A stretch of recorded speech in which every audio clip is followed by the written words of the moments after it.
What's going on, Muscle Monsters? Alain Gonzalez here, and welcome to another Instagram Q&A where I take your questions directly from my Instagram page and answer them right here in one of these videos. If you want your questions answered, follow me at Muscle Monsters. If you don't, maybe you just want some informative posts like this one or this one, then also follow me. Or if you just want to see shirtless pictures like this one with motivational quotes that have nothing to do with the picture, then also follow me. All right, now let's jump right into these questions. I'm assuming there are pros and cons to working out fasted.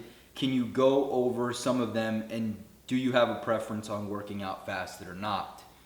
The truth is, there really is no pro to training fasted, and there may in fact be some cons. But this is going to depend, right? So if you're going into the gym and you're training fasted, you may not be maximizing your output, right? Your performance may be taking a hit. Okay, this is not to say that you can't train at your maximum potential if you're fasted.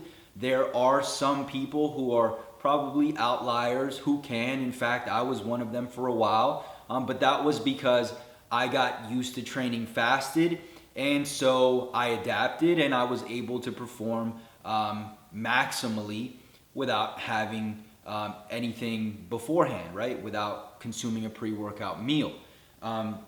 What you're probably going to find though is that once you get back into eating before you train, you're probably going to notice that you have more energy in the gym, that you can push a little bit harder.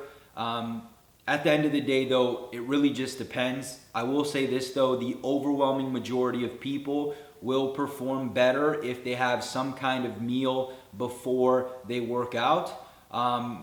And this isn't to say that you should have a pre-workout meal an hour before your workout or that you have to. It's just to say that if you're getting up in the morning after 8 to 10 hours of just fasting and going to work out, it's probably not going to be as ideal as maybe having breakfast and then training a few hours later.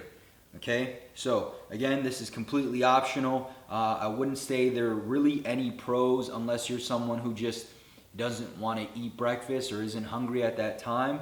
But there's also no cons unless it's impacting your training in a negative way. Bro splits versus full body splits.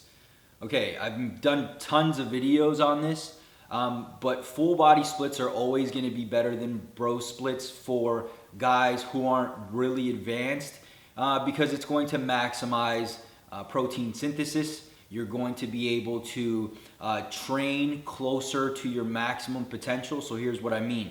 Let's say if you go into the gym today and you do 12 sets of chest work. Well, by the middle of your workout, you're not going to be as potentiated and you're going to be a bit fatigued. And so chances are you're not going to be able to push to your maximum potential throughout the entirety of the workout, right? Because you start to fatigue the muscle and thus you can't really push as hard. Now, if you broke those 12 sets into 3 separate days, for example, and just did 4 apiece, now every time you train your chest, you're training it at your maximum potential.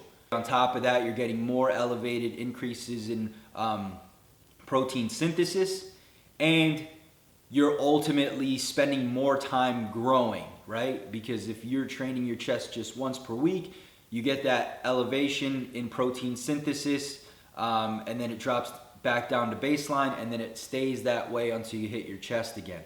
Okay? Pretty basic stuff, and the reason I say maybe this could work for advanced lifters is because advanced lifters build muscles so slowly that it wouldn't make much of a difference at that point. What's your absolute favorite high-intensity interval training? I would say sprints. What I like to do is set up about 30 yards. I want to sprint from the starting point to the end point, walk or jog back, immediately sprint back, and do that for a certain number of reps. So sometimes 20 to 30 sprints should do the trick. You can knock that out in probably 15 minutes, and it's pretty damn intense. If you want to up the ante or kick it up a notch, try doing that uphill. Which are the most important supplements to have and when to take them? Supplements, it's going to depend, right? So the most important supplement for this guy is not going to be the most important supplement for this guy who's maybe not getting enough sun, maybe needs some vitamin D, things like that, all right? So there are some pretty standard supplements that help, pretty well researched. Something like creatine is one that I'd probably recommend just because it's so cheap and it actually does work. When to take it really doesn't matter. As long as you're getting your 5 grams a day, you'll be completely fine. Aside from that, there's really no other supplement that I'd say you have to take. If you need a little bit of a kick in the ass before the gym, maybe some kind of a pre-workout, some caffeine, beta-alanine, that would probably help with your performance. And then obviously you're going to take that right before your workout. Other than that though, there's not any supplement off the top of my head that I'd recommend or say that you actually need. I see vast improvements in your appearance from last year. I know you're a hard worker. However, what changes have you made, if any?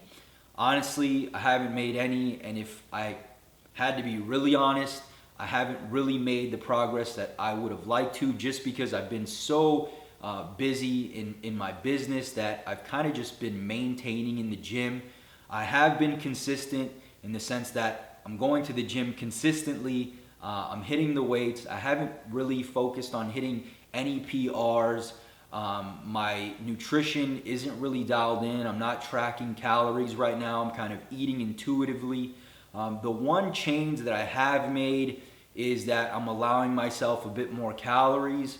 So that's been helping a bit with my performance in the gym, but that's more recent, right? Within the last few weeks, I'd say. If maybe it's just like the recent pictures from my recent photo shoot. Obviously, there's good lighting there. I got a nice pump before the pictures. And when you're relatively lean, you tend to look a little bit bigger. But I'd say that my weight is pretty much the same. Measurements are pretty much the same. Nothing has changed within that last year that much, right? Not enough to make a visual impact. I appreciate the kind words and I appreciate you saying that. But the truth is that when you take into account measurements, body weight, things like that, even weights in the gym, nothing has really changed, and that has been just because I've been so caught up with the business side that I've just really been maintaining the muscle mass that I've put on, trying to remain lean, staying active, and that's pretty much it, man. Nothing special. Next question. I want to become bigger, and I've started hitting the gym, but I'm very much a beginner. I think it's hard to count calories. Is there no other way? Can I eat small meals but more often rather than big meals a few times per day? Do you recommend taking protein shakes or gainer shakes? Thanks. So first of all, you don't have to count calories. However, I would recommend that you do, because when you do track your calories, you'll know what adjustments you need to make to continue growing, right? So let's say, for example, I just told you, eat 6 meals a day. You start doing that, you start gaining weight. Eventually, your weight stalls, okay? Now what are you gonna do? If you know how many calories you're consuming, however, and then you stall, I can just say, okay, increase your calories by X amount, and that'll put you back into the necessary surplus, and you'll continue growing from there. I will say this, though. It's probably not a big deal that as a beginner, you track protein, carbs, and fats. What I would do is just take your body weight, multiply it by 20, take that number of calories, and that's how many calories you'll eat. I call it the ballpark method, right? Because as long as you're in the ballpark, you'll be fine. And as long as you're eating that many calories, chances are you're going to get enough protein, fats, and carbs, so you'll be fine in that regard as well. What you will do is you'll start consuming this many calories, track your weight every day, and then get an average at the end of every week. See how that average measures up each week, and anytime that average doesn't go up, just increase your calories by 250, and you'll probably start growing again. And continue to track that way to ensure that anytime you do stall out, you can simply increase your calories and keep growing. Do I recommend protein or gainer shakes? Sure, if it's going to help you reach that new number of calories that you're trying to reach, then by all means, homemade weight gain shakes like the ones I recommend would definitely be helpful, especially if you struggle with appetite, because semi-solid foods have been shown to have a weaker appetitive response than solid foods, so it'll help that way as well.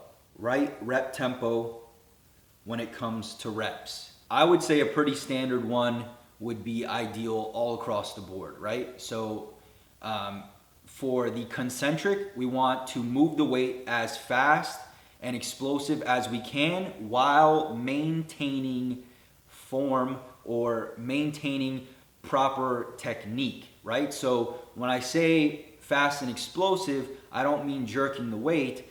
I mean using that muscle, but doing so as fast as you can, right? It's going to be a lot harder to get 225 off of your chest fast than it will be slow, so it's going to take more power to push it faster, but this doesn't mean we want to bounce it off our chest just to get it up in that 1 second. So notice I'm not telling you 1 second, 2 seconds, or 3. I'm telling you as fast and explosive as you can while maintaining proper form and control.